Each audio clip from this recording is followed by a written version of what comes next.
bem que a imaginação das crianças não tem limites. Porém, imagine 62 delas afirmarem em conjunto que viram um alienígena. Pois esse foi o fato que supostamente teria acontecido em 1994. Este caso, considerado um dos melhores casos de contato imediato da história da ufologia, ocorreu em 16 de setembro daquele ano e envolveu 62 crianças de várias raças e etnias que testemunharam um espetáculo extraordinário. Elas encontravam-se brincando no parquinho da escola Liel, na pequena comunidade agrícola de Rua, Zimbábue. Os estudantes, com idades variando entre 5 e 12 anos, descreveram e desenharam o mesmo cenário, uma frota de UFOs, um dos quais desceu ao solo próximo à escola, e dois pequenos homens cinzas, com pescoços finos e grandes olhos, que alertaram a criança sobre cuidados com o planeta. Mas será que foi verdade? Mas como uma mentira teria tantos detalhes?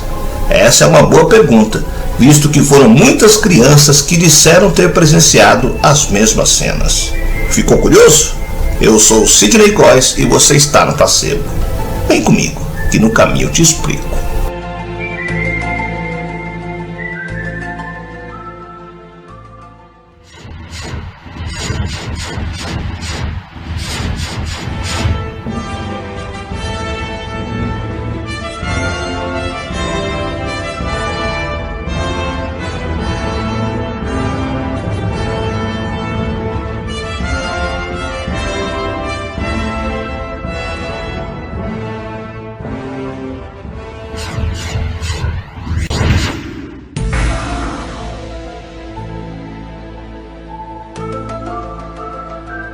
A Escola Liel é uma instituição particular de nível primário, localizada em Rua, à beira da rodovia Tariza, estrada que leva à fronteira do país com Moçambique, distante uns 20 quilômetros a leste de Harare, a cidade mais populosa e capital do Zimbábue.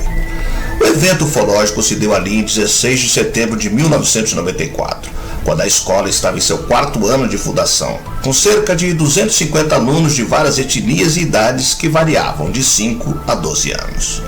Era uma sexta-feira e as crianças brincavam no pátio de recreação, correndo e pulando em um campo gramado, quando avistaram 5 bolas prateadas no alto do terreno da escola. Os garotos notaram que as esferas emitiram um flash de luz e sumiram no céu para depois reaparecer em outro ponto, o que se repetiu por 3 vezes. Na última, os objetos nitidamente começaram a descer, vindo em direção à escola. Um deles aterrissou sob os olhares atentos das crianças. O terreno do pouso era acidentado, com árvores ao redor e arbustos espinhosos. No centro, havia uma abertura denotando no solo uma coloração marrom acinzentada. A estação chuvosa ainda não havia começado e a grama estava dormente. Ao lado, brotos de bambu repontavam fora do chão. Essa área do pouso, embora adjacente ao campo de recreio, não pertencia à escola, não estava cercada e não era permitido às crianças entrarem nela, dado ao perigo de cobras, aranhas e outras espécies. Mas era um local tentador para o esconderijo das brincadeiras. Na beirada, entre o terreno da escola e o ponto da aterrissagem, havia apenas uma pista áspera de terra, usada por tratores e caminhões que faziam serviços nas áreas ao lado. E no ponto da incidência não era fácil caminhar, dada a vegetação. Uma linha de postes de eletricidade perfilavam na beira da pista dura, de terra batida. E de acordo com um dos meninos, o objeto que aterrissou seguiu ao longo dessa linha, antes de tocar o solo. Naquela sexta-feira, durante o avistamento, os professores estavam em reunião e por isso nenhum deles viu a ocorrência. Apenas a senhora Anne Kirkman, fisioterapeuta, também responsável por uma pequena barraca de lanches, estava cuidando da alimentação da garotada no recreio. Em dado momento, alguns menores correram até ela, aos gritos, falando apressadamente do que estavam vendo. Mas diante da alegação tão incomum, em meio ao agito do recreio e vendendo apressadamente lanches e doces, ela tomou aquilo como uma brincadeira. Entretanto, quando os alunos voltaram para casa e contaram o fato aos pais, estes ficaram apreensivos porque as crianças estavam muito assustadas. Eles telefonaram uns aos outros para saber da ocorrência e tiveram a confirmação daquilo que os próprios filhos haviam contado em casa. A preocupação passou a ser grande, porque 2 dias antes, na quarta-feira, 14 de setembro, entre 20h50 e 21h05, milhares de zimbabuanos tinham presenciado uma chuva de meteoros. O fenômeno fora notado inclusive em Zâmbia e Botsuana, países fronteiriços. Alguns diziam ter visto também um UFO. Fosse o que fosse, era lindo. Tinha luz brilhante de forma circular na frente e por trás uma cauda de luzes belíssimas, verde, laranja e amarela. Movia-se devagar por cima das casas e de repente mudou de direção bem silencioso, disse uma testemunha. Era incomum para ser um fenômeno meteórico.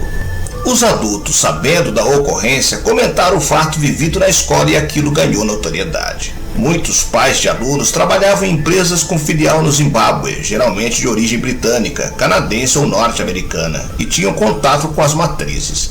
Assim, ainda no domingo, o caso rompeu as fronteiras e ganhou os noticiários internacionais. Na segunda-feira, logo cedo, os pais quiseram saber o que de fato havia ocorrido. Holly Mack, diretora da escola Ariel, os recebeu bem e prometeu investigar o evento.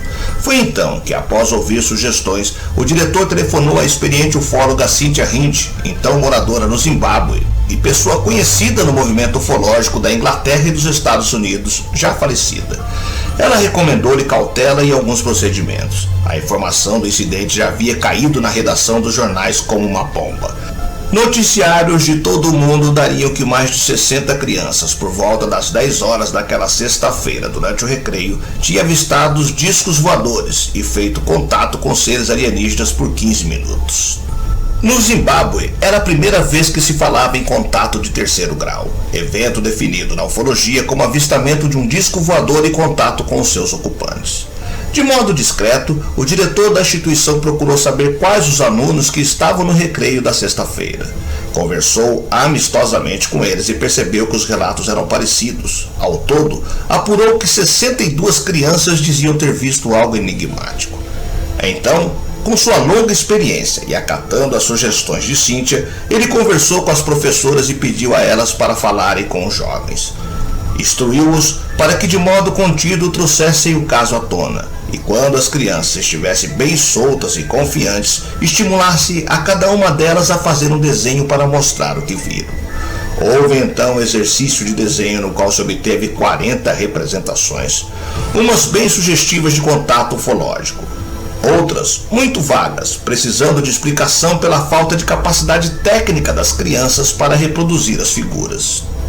Na terça-feira, ao chegar à escola, Cynthia pôde avaliar os desenhos. Então notou que em 22 deles as cenas eram bem definidas, enquanto nos demais apresentavam-se inconclusivas. As descrições, embora semelhantes no geral, no particular davam detalhes de naves e seres alienígenas, segundo a observação e o impacto causado em cada criança, mas sem qualquer técnica, porque a perfeição requintada não é própria de jovens daquela idade.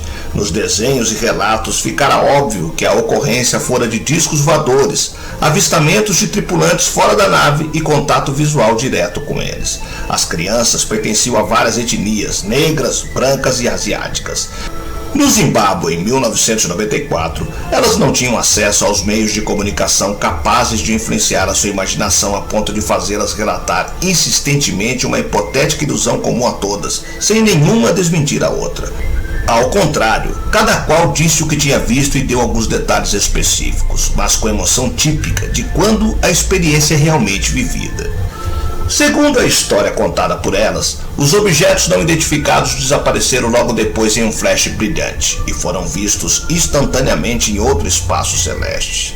Depois de repetir este processo um total de 3 vezes, a nave desceu e pousou a cerca de 100 metros de onde as crianças estavam brincando, em uma área arborizada cercada, onde as crianças não tinham permissão para brincar. Logo depois, um pequeno ser, com cerca de 90 centímetros de altura, surgiu saindo do objeto e começou a caminhar ao redor da área cercada, ficando bem próximo da nave. Depois de um tempo, o humanoide se tornou consciente de seus observadores e desapareceu em seguida, indo embora velozmente com o objeto de transporte. Algumas descrições das crianças variam, mas a maioria coincide. A maioria das crianças descreveu um homem com olhos grandes e negros, em forma de bolas de futebol americano, com um pescoço magro, pele pálida e longos cabelos pretos, vestindo um traje escuro. Uma menina disse corajosamente: Eu juro por todos os cabelos da minha cabeça e toda a Bíblia que eu estou dizendo a verdade.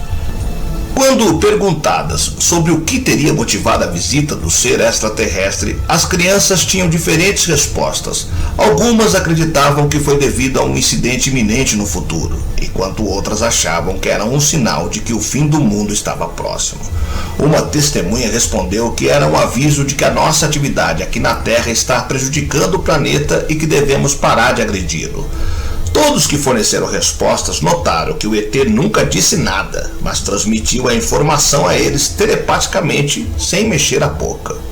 Bem, enfim, aqueles que acreditam na história dizem que a legitimidade do incidente está contida em duas ideias. A primeira é a questão: por que 62 crianças mentiriam sobre algo assim? E a outra é: como, especialmente em uma época antes da internet, as crianças invocaram a descrição de um alienígena estereotipado? Atualmente, pode-se facilmente executar uma simples busca no Google e encontrar imagens de aliens correspondentes a essa descrição. Mas como as crianças, que não tinham como acessar essas informações naquela época, poderiam forjar esses desenhos e histórias, sendo que os canais de TV naquela região também eram escassos? Seja pela qualidade dos relatos, seja por sua idoneidade, ou mesmo pela quantidade de testemunhas, o caso da Escola de El é um dos mais importantes e interessantes casos de contato imediato da ufologia mundial. Mas, e você? O que acha? Qual é a sua opinião? Seria verdade ou mais um caso de histeria coletiva?